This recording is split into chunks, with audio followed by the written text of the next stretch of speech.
Hi, welcome to Sci-Fi Fans. In today's episode, we're going to be talking about Blade Runner, which is an absolute classic film.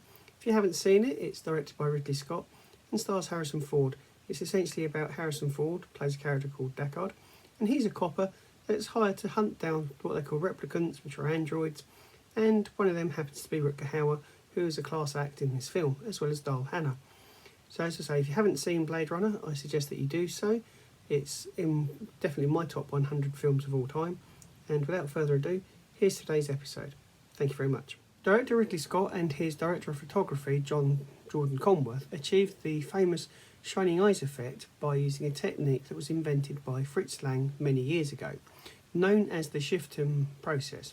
This is where they bounce light into an actor's eyes off of a piece of half-mirrored glass at about a 45-degree angle to the camera.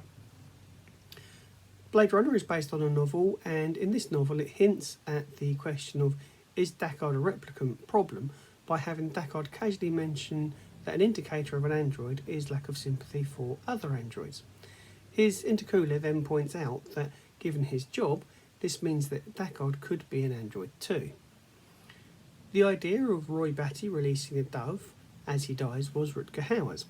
The dove was initially supposed to just fly away out of his hands after his death. However, with the amount of rain and water that was used, the dove was soaked and it was rendered unable to fly. So rather than flap its wings and go off to a little bit of victory at the end of the film, it simply hopped out of Rutger Hauer's hands and walked away.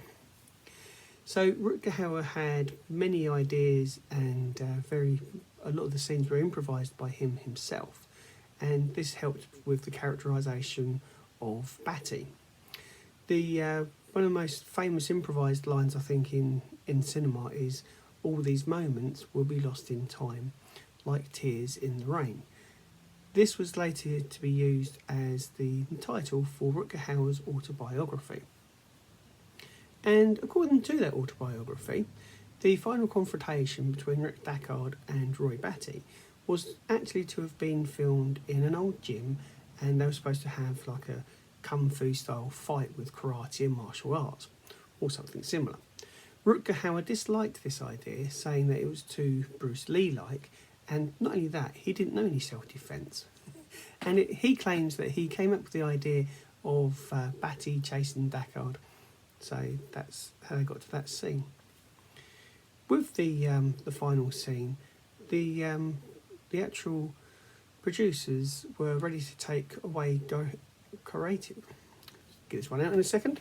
The final scene was shot hours before the producers were due to take creative control away from Ridley Scott. Now, this was due to the fact that I think there was overrunning on budgets, time, and the whole process seemed to be a little bit of a mess. So just as they were about to do that, Ridley Scott got that final shot that he wanted, and therefore he still maintained control. Director Ridley Scott actually cast Rutger Hauer in the role of Batty without ever actually meeting him. He did this because he had watched Rutger Hauer's performances in films like Turkish Delight, Kate Tippel, and The Soldier of Orange, which came out in 1977. He was so impressed with those performances that he cast him immediately straight away.